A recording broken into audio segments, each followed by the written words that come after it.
How to improve signal service on iPhone.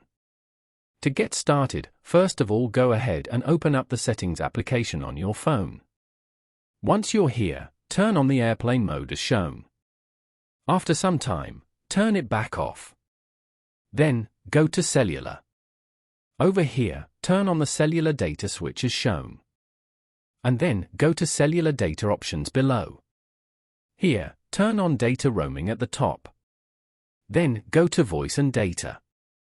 As you can see, it is currently set to 3G.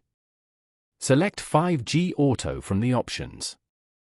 5G Auto uses 5G only when needed for performance, while optimizing battery life. After that, go back and tap on Data Mode. As you can see, the data mode is currently set to Low Data Mode. Now, change the data mode to Standard. Standard allows automatic updates and background tasks on cellular data, but limits video and FaceTime quality.